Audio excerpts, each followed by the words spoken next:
জীবন বাঁচানোর জন্যই তো দৌড়ে এসে পানি খেলাম। এদের মতো সুসন্ধান থাকলে আমাদের মনে হয় আমরা শান্তিতে বসবাস করতে পারব। ঠান্ডা পানিতে গরমের আরাম। আমাদের শ্রদ্ধেয় ভাই পানি খাওয়ালে তাকে আমরা ধন্যবাদ জানাই এবং আমাদের সরকারের তরফ থেকে এর থেকে যাতে ভালো জিনিস স্যালাইন ট্যালাইন মিশিয়ে আমাদের পানি খাওয়াতে পারে, এইটাই আমাদের আশা। যারা ঠান্ডা শীতল পানি পান করতে ইচ্ছুক আছেন, আমাদের রাইজিং ইয়ুথ সোসাইটির স্বেচ্ছাসেবী সংগঠনের পক্ষ থেকে সম্পূর্ণ বিনামূল্যে ঠান্ডা শীতল পানির ব্যবস্থা করা হয়েছে। আপনারা যারা পানি পান করতে চান আমাদের ভ্যানের নিকট চলে আসুন।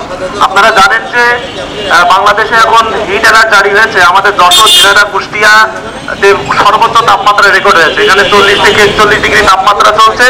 এই জন্য এখানে কায়িক শ্রমিক, দিনমজুর, রিক্সা চালক সহ সকল শ্রেণীর মানুষদের কথা চিন্তা করে এই ঠান্ডা পানির ব্যবস্থা করা হয়েছে। আপনারা যারা পথচারী আছেন, রিক্সা চালক আছেন, ভ্যান চালক আছেন, ইজিবাইক চালক আছেন, আপনারা এখান থেকে ঠান্ডা শীতল পানি পান করতে পারেন। সম্পূর্ণ বিনামূল্যে বরফজাতকৃত ঠান্ডা শীতল পানির ব্যবস্থা করা হয়েছে। আপনারা যারা পানি পান করতে চান আমাদের এখানে চলে আসুন। এই তীব্র তাপদাহে যেখানে যশোর, ঝিনাইদহ, কুষ্টিয়ায় হিট অ্যালার্ট জারি হয়েছে, এখানে কায়িক শ্রমিক, দিনমজুর, রিক্সা চালক, ভ্যান চালকদের কথা চিন্তা করে আমাদের স্বেচ্ছাসেবী সংগঠন রাইজিং ইয়ুথ সোসাইটির পক্ষ থেকে সম্পূর্ণ বিনামূল্যে বরফজাতকৃত ঠান্ডা শীতল পানির ব্যবস্থা করা হয়েছে। অনেক মানুষের বাসায় আসলে ফ্রিজ নেই। এই গরমের ভিতরে এমন গরম পড়ছে, একটু ঠান্ডা শীতল পানি খেলে মানুষের শান্তি লাগে। সেই শান্তির কথা চিন্তা করেই আমরা এই সংগঠনের পক্ষ থেকে বরফজাতকৃত ঠান্ডা শীতল পানি ব্যবস্থা করেছি। যে কয়দিন এই তাপমাত্রা অব্যাহত থাকবে, আমরাও ইনশাল্লাহ আমাদের সংগঠনের পক্ষ থেকে সম্পূর্ণ বিনামূল্যে এই কায়িক শ্রমিক, দিনমজুর, রিক্সা চালক ভাইদের জন্য আমরা বিনামূল্যে ঠান্ডা পানির ব্যবস্থা করব। আমরা সরকারের সহযোগিতা যাচ্ছি।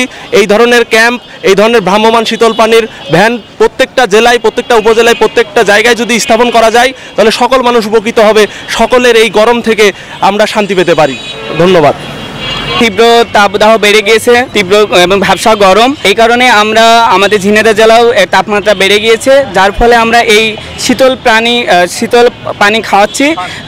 12 তারিখ থেকে শুরু করেছি। আরও যদি সামনে যদি আরও গরম পড়ে তাহলে আমরা আরও কার্যক্রম চালিয়ে যাব। এইভাবে আমরা পানি খাওয়াতে থাকবো। রোর ভিতরে এই অটো চালাই আমি, খুব পানির পিপাসা, কিন্তু আশপাশ পানি পাওয়া যায় না।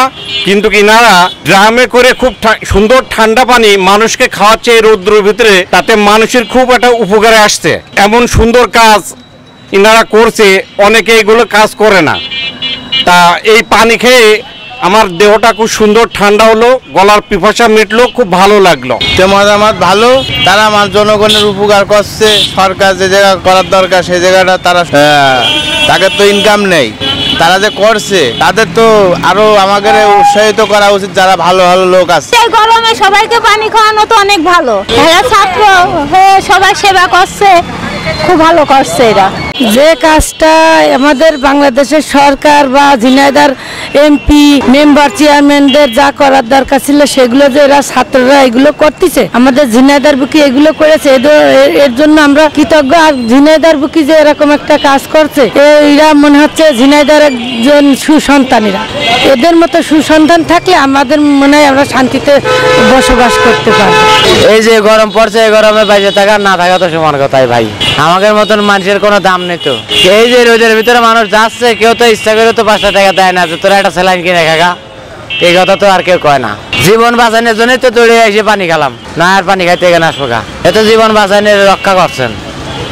বর্তমানে যে পরিমাণে গরমের তাপ, আমাদের কলে তো পানি নেই, আবার এখানে যে ঠান্ডা পানিটা খেলাম এটা খেয়ে অনেকটা উপকারিত, আরাম, শান্তিদায়ক পেলাম। আপনারা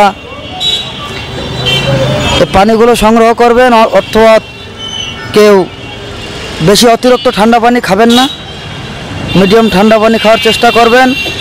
আর আল্লাহর কাছে প্রার্থনা করুন, আল্লাহ যেন আমাদেরকে এই গজব থেকে মুক্ত করে। যে কাজটা করার কথা ছিল জনপ্রতিনিধির, এটা করলে ভালো হতো, তারপরেও তারা হয়তো করেনি যে কোনো কারণে। কিন্তু যে ছাত্রছাত্রী শিক্ষা প্রতিষ্ঠানের এরা করছে, আসলে কাজটা খুব ভালো কাজ, এদের আমি স্বাগত জানাই। এরা আরও ভালো করুক, এরা দেশের ভবিষ্যৎ, এরা জাতির মেরুদণ্ড, এরা বড় কিছু করুক, এটা আমি আশা করি, এটাই আমি চাই।